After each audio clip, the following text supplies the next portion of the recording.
Welcome back to another technical deep dive here in the debug zone. Today we're tackling a big question and breaking it down with insights from other users. Hopefully this clears up some misconceptions and helps you get the answer you need.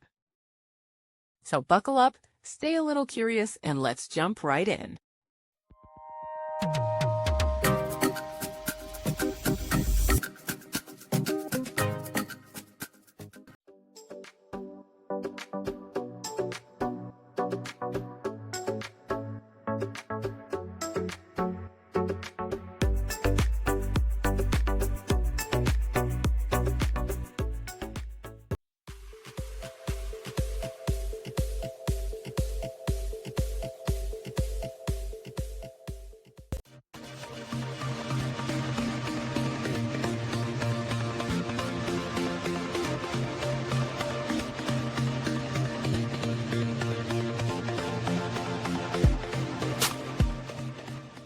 And that's a wrap.